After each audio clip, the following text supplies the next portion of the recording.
Hey geeks and geekettes, it's Wednesday morning, time for Ask Chuck Dixon, where you ask me, Chuck Dixon, a working comic book professional. Woohoo! You get to ask me about what I do for a living. And what I do for a living is I write comic books, primarily. Okay, let's get to Bryce. Have you ever considered collaborating with Larry Correia? You mentioned in the past doing a character I think G.I. Joe modeled after him. I can't describe how excited I would be to read a comic based on one of his worlds. Yeah, Larry and I have talked about it, and we've actually seriously talked with a publisher about it, but the publishers, they move so slowly, and really nothing ever came of it. I think the people we talked to, it was a major publisher. I think they hung up the phone and immediately forgot Larry and I ever existed. And Larry was very much interested in having me adapt his work to comics, and I was interested in doing it too because I like his stuff, and it so easily adapts itself. I mean, if you've read what Larry writes, it's super, super visual. And stuff keeps moving. It's perfect comic book material, really. And I mean that in the best sense of the word, Larry. I don't mean it's comic booky like the latest MCU film. I mean it's comic booky in that there's always something going on in his books. A lot of subtext. I mean, he just writes the way I like to write. So, yeah, I left my office door open. Nobody wants to hear me doing podcasts. Okay, so, yeah, it didn't go anywhere. But I revisit it in a heartbeat. And of course, you know, everybody says, well, why don't you crowdfund it? Like, Larry's got time for that. He's got a freaking empire. He's built a mountain fortress. This guy is, maybe he's got people that can do that. I don't know. But if Larry ever asked me if I wanted to adapt some of his work to comics, he knows I'd be there in a heartbeat. And yes, I did create the G.I. Joe spreadsheet based on Larry because he's a gun-toting accountant. And I thought that the Joes needed some accountancy. And so I put him in the story. Apparently he's very pleased by that. He's very proud. I only wish they would have made an action figure based on him. Really make his day. So yeah, I do it, and we have considered it, but we're both busy with other stuff. You know, we needed somebody to come in and go, hey, we're going to make this happen. We're going to put the staples in the comics and everything for you. But it didn't happen. But it could still. It could still. Jeffrey King, Mr. Dixon, what do you think of Helena Bertinelli? Your Birds of Prey Manhunt Huntress had a brief relationship with Birds of Prey, but she didn't join the team. Do you think letting Huntress join Birds of Prey is a good idea? And what do you think of the conflict and similarity between Helena Bertinelli and Barbara Gordon? the miniseries that Huntress joined Birds of Prey in my run was Birds of Prey Manhunt, and the origins of that miniseries was was kind of funny because Jordan Gorfinkel was always pushing for a Birds of Prey monthly. We did a couple of one-shots, and he called me one day, frantic as Gorf gets, because he's a pretty laid-back guy. And he said, look, I was just at an editorial meeting, and we had a project get canceled, and it leaves a 4-month gap in our publication schedule for a regular 22-page comic book. Would you want to do a Birds of Prey miniseries in that time? And he goes, and you got to say yes or no today because we got to get moving on it right now because I want to get an artist assigned because we've got to fill this last-minute gap in the publishing schedule. And so I said, yeah, sure, I'll do that. Well, there was no time to think of a new plot line. I had to get working that day to get stuff into the pipeline. And so I had been playing around with the idea of a story I called Hell's Bells. And I thought, well, let me just repopulate it with the Birds of Prey, the basic plot line of it, and move on from there. The basic plot line is, 3 tough gals run afoul of the same guy. Basically, they get snookered by the same guy, and they join forces, even though they're from disparate places, to bring this guy down. And that's the basic plot line of Birds of Prey Manhunt. And so I used Black Canary, obviously, she's already part of Birds of Prey. I brought in Catwoman, I brought in Huntress. I thought, these gals, this is going to be a fun story with Barbara Gordon herding cats, in some cases literally. And Huntress seemed to be the, I mean, like the real chaos agent here is Catwoman, but Huntress isn't far behind because she's a little bit rowdy. And I never meant Huntress to become a permanent part of Birds of Prey because Barbara Gordon realizes that Huntress is not going to stay on the reservation as far as lethality and things like that, whereas Canary would.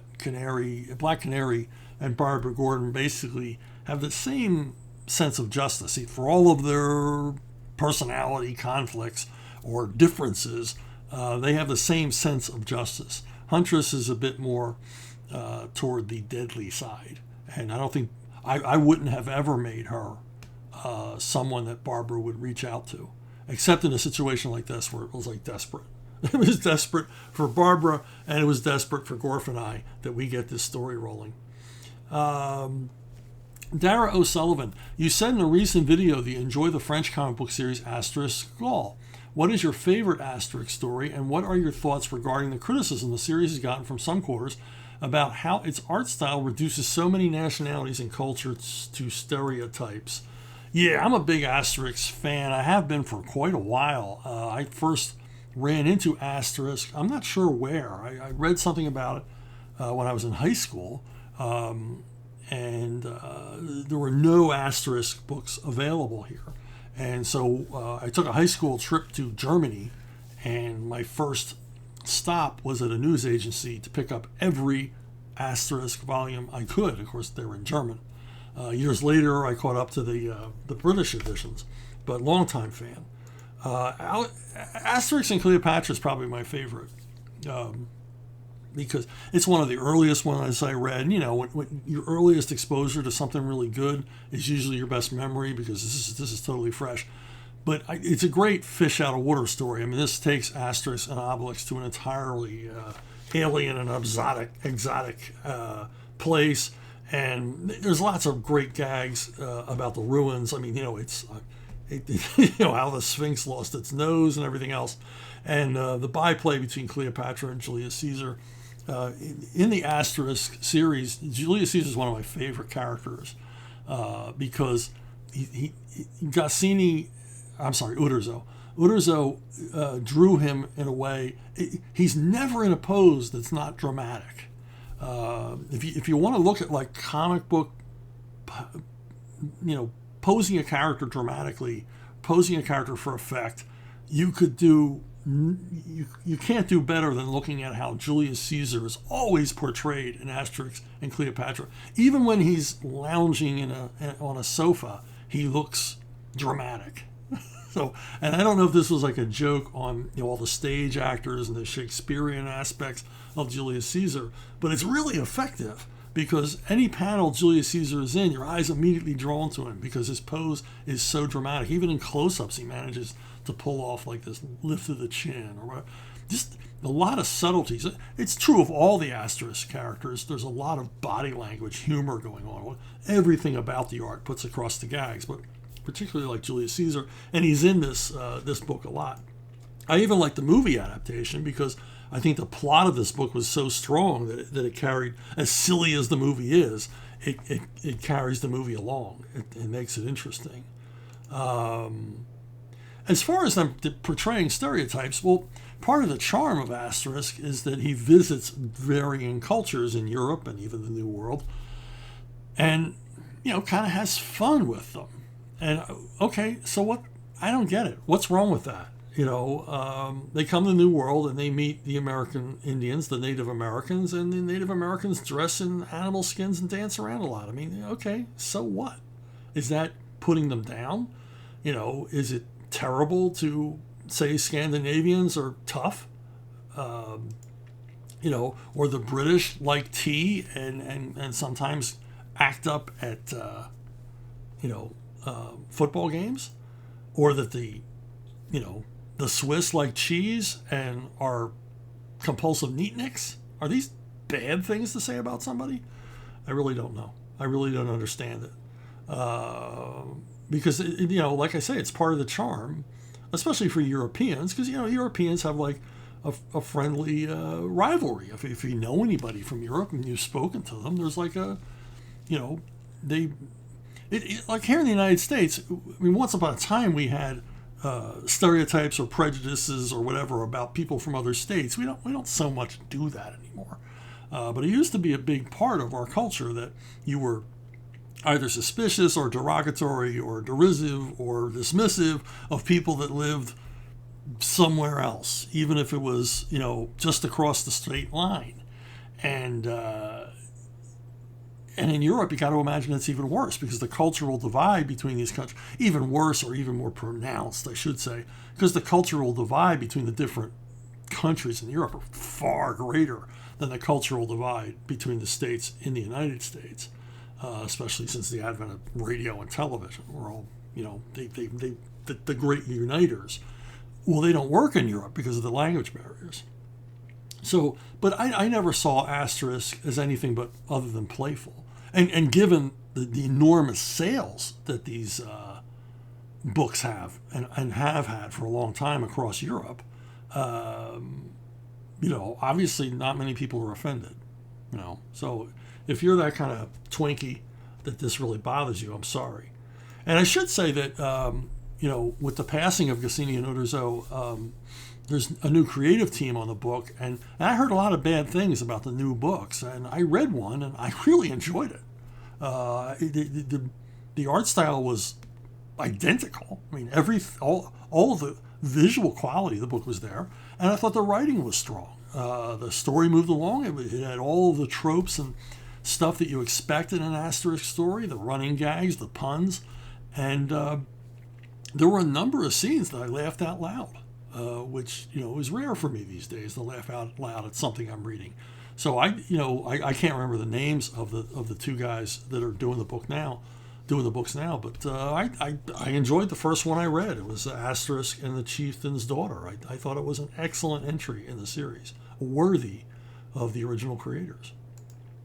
John Harrell, you discussed editors, especially yours and your working relationship.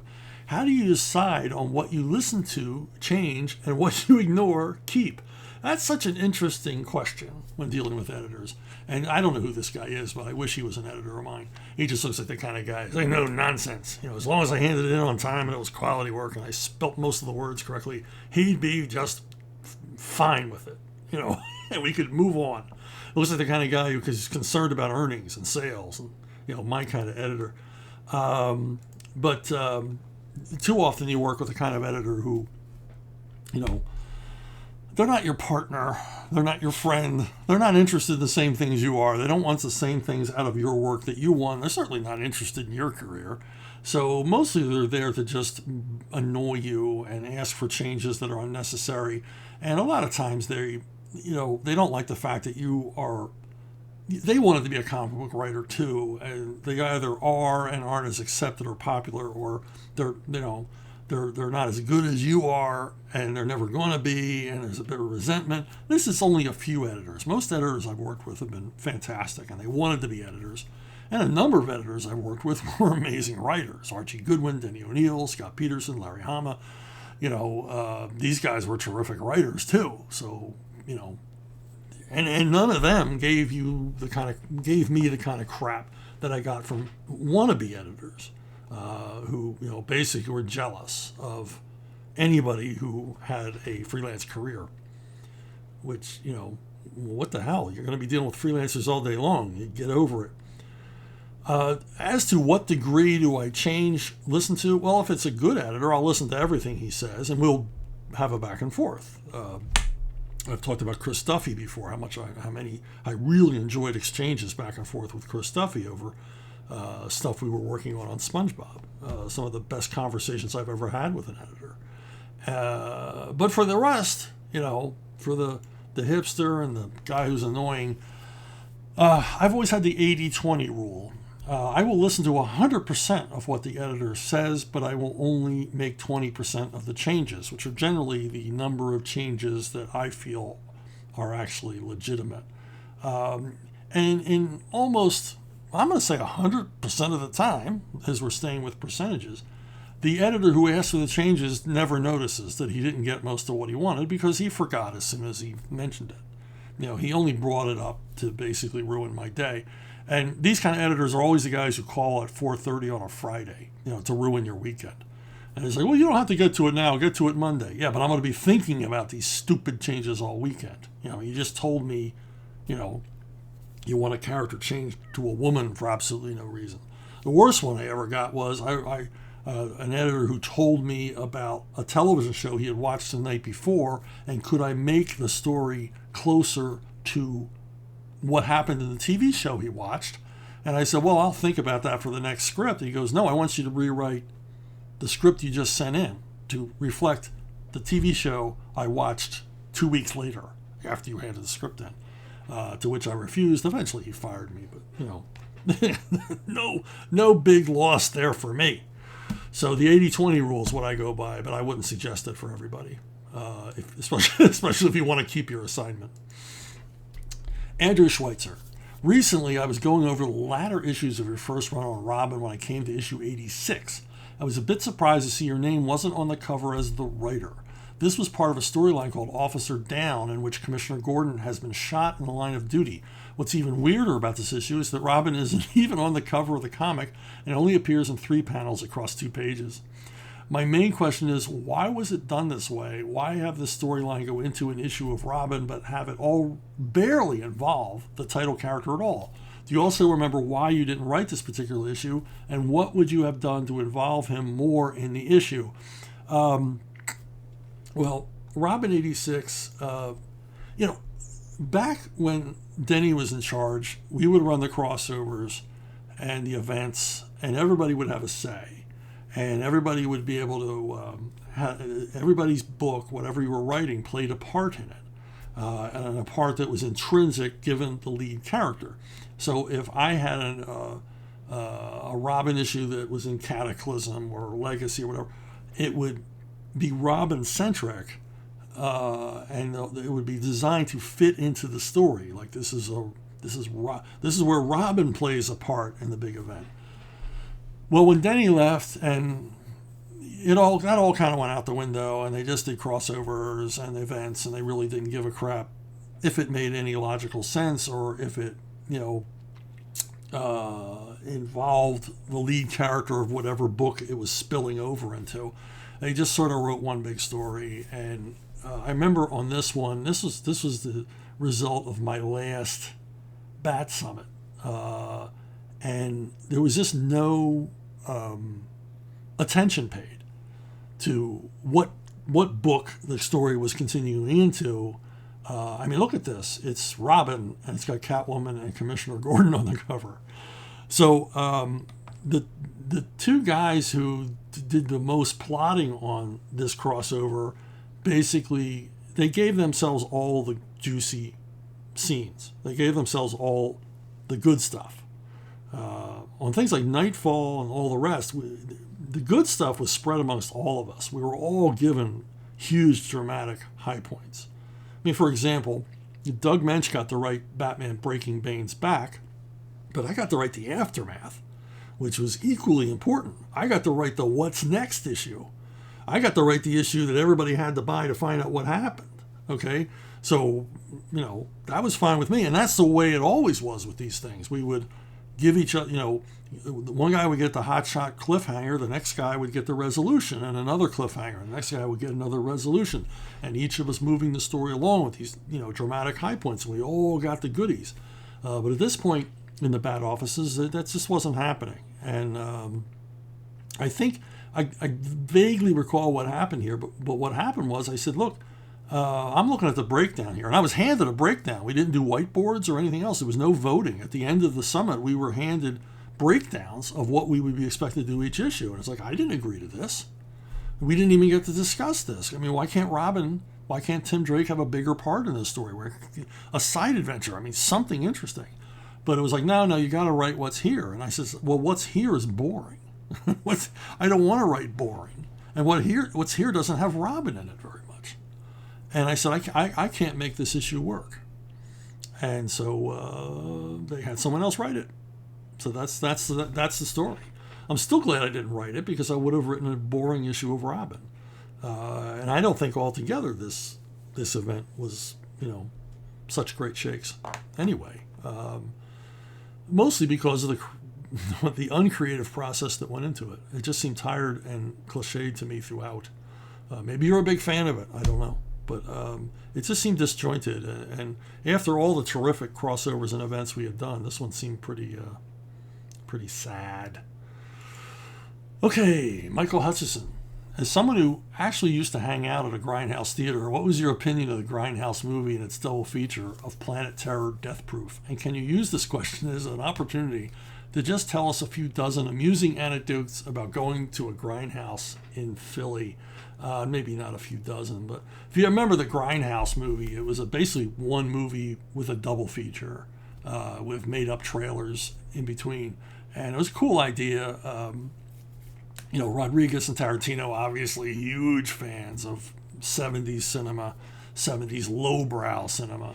And I thought they did a good job. I mean, Planet Terror, I never saw a Grindhouse film quite that busy, but, they were unleashed. Death Proof was pretty damn close to a lot of Grindhouse flicks I saw back in the 70s. But the feel of them and, the cute stuff like having especially in Planet Terror, of having the hot sex scenes are all chopped up because someone removed frames from the film to blow them up and sell them, which happened in the 70s. You could go to sort of a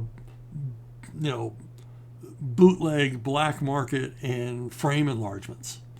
And I remember I bought a bunch of frame enlargements from Star Wars. Some projectionist had clipped frames out here and there from a 35 millimeter Star Wars print and was selling, stills from it that he created himself at. He would just go to the photomat. He'd make negatives and go to the photomat and have them reproduced. But I enjoyed these movies. They were fun. I really like Death Proof. It's the better of the two movies, but I find I've watched Planet Terror more. So, because it's just so much and the kitchen sink thrown in all at one time. Now, the Grindhouse I went to wasn't actually in Philly. It was in Upper Darby. Now, Philly was just one subway stop away. Upper Darby butts up against Philadelphia, outside of West Philadelphia. And I would go to the Eric Terminal Theater, and it was called the Terminal Theater because it was underneath the trolley terminal, the Red Arrow trolley terminal. So you actually were underground, and you would hear the trolleys going by overhead. And it was always a triple bill. There were always 3 movies, and there was continuous showing from 11 in the morning on till I don't know when. I always went during the day. So, and the lights never came on. They would just put movie after movie after movie on. And if they needed some time changing reels, they'd stick on anything. I mean, I remember watching a 20-minute short subject feature about a Ford assembly plant, about the Ford assembly line. So they would just throw on whatever. And just like if you saw Planet Terror and Grindhouse, these were like 3rd run, 4th run prints, and they were beat, but it was part of the fun, and it was the only place, that I could go in my own town in Upper Darby to see black exploitation movies, and you would see a triple bill that looked something like this, and West Philadelphia was primarily African American. A lot of guys would come over to the terminal. They would, get on the subway, come 2 or 3 stops, and there they are right at the movie theater. So generally, I was the minority in the audience watching these films. The weirdest bill they had a double bill of MASH and Burn, which I thought must have been somebody's idea of a joke. First of all, you had, MASH. Everybody knows MASH. And then you had Burn, this Italian flick starring Marlon Brando, this sort of nihilistic existential philosophy film, but which luckily had enough violence and nudity in it to keep the Grindhouse audience interested, although they were always very dismayed whenever there were subtitles. I remember every time subtitles would pop up, I remember seeing Bring Me the Head of Alfredo Garcia at a Grindhouse, and as soon as the subtitles came up, the audience went, "Oh!" They just rebelled. thinking the whole movie was going to be subtitled. So, also, it was the only place you could go to see kung fu movies, which there were tons of. So most weeks at the terminal was blaxploitation or kung fu, or a Charles Bronson triple feature, a Clint Eastwood triple feature, or whatever. Another kind of weird double feature they had there was The Reivers, which is set in the antebellum South, and involves quite a bit of commentary on racial inequality in the early part of the 20th century in the Deep South. And then Live and Let Die, which featured the Yaphet Kotto as the first African, he was an African, first black James Bond villain. And the thing about it was, Live and Let Die, I rewatched it recently. It's astonishingly racist. It really is. It shows, James Bond goes to Harlem. Roger Moore in Harlem alone is a bizarre juxtaposition. But the movie implies that everyone in Harlem was in on a huge criminal conspiracy. I mean, everyone was in on it. What a bizarre idea. And I remember thinking, I remember being uncomfortable, actually more uncomfortable at Live and Let Die, although the audience, they dug it, man. It was good guys and bad guys. All they cared about was the hero a badass, was the bad guy a bad guy, did the hero win in the end? And they didn't give a damn what color anybody was. And it was violent, and there were hot chicks, and everybody dug it. And the Reivers, everybody in the audience laughed along with everybody else. It wasn't that big a deal. It might have gotten a little quiet during a couple of scenes, but it's a good flick if you've ever seen it. Steve McQueen, I think the last time he did comedy. So, good flick. Now, the last time I was at the art terminal, I saw a triple bill of Circle of Iron, which is a David Carradine kung fu movie, purportedly written by Bruce Lee, and then Evil That Men Do, Charles Bronson, shoot 'em up, and then Purple Rain. Now, I saw these in this order. So I see this kung fu movie, and everybody in the audience is digging it. And then we see Charles Bronson. Everybody loves Charles Bronson. We're cheering him on as he's shooting and punching and kicking his way into your heart. And then comes Purple Rain. And this is an audience. This is this is middle class, blue collar audience, like on a Thursday afternoon. And their reaction to Purple Rain was negative, to say the least. There was a lot of homophobic stuff being shouted at the screen, which I thought was undeserved because obviously Prince, dug chicks. I didn't know where that was coming from, but they didn't like Prince, and they were pretty vocal about it.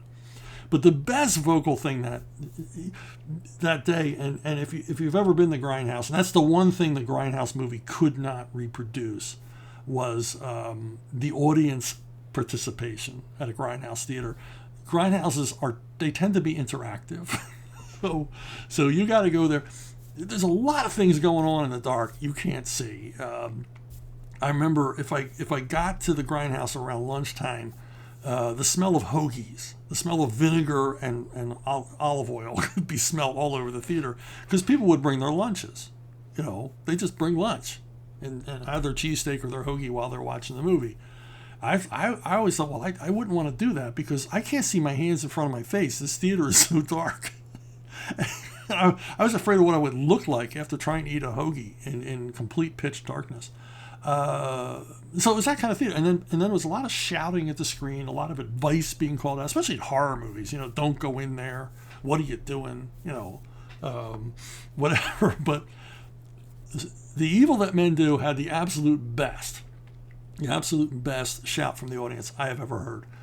There's a scene in the movie, if you've never seen it, Bronson gets into it with these guys at like a restaurant, and they're shooting and punching and killing, and Bronson has a shotgun, 12-gauge shotgun, and he literally blows a guy's head off. It's one of the first times I saw something that graphic in a movie, and you just see this guy's head explode like a melon into a million pieces. Well, the audience went nuts. They loved that.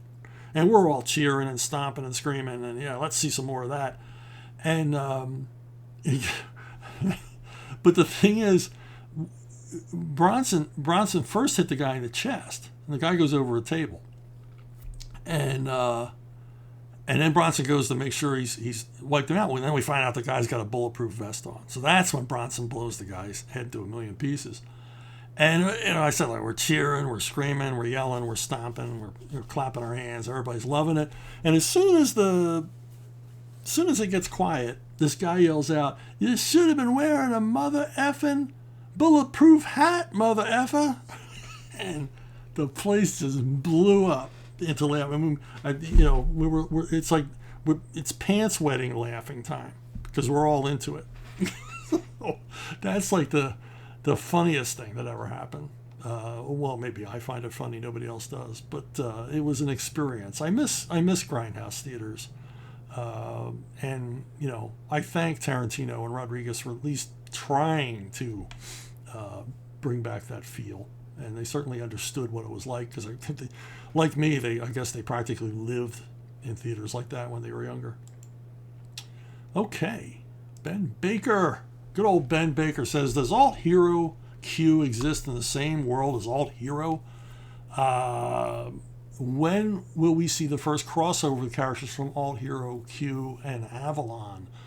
Okay, if you don't know, I write a thing on Arctoons called Alt Hero Q. It's kind of my espionage story. It features Roland Dane. He's a former Treasury agent who leaves the agency under a cloud, actually under a threat of death from a global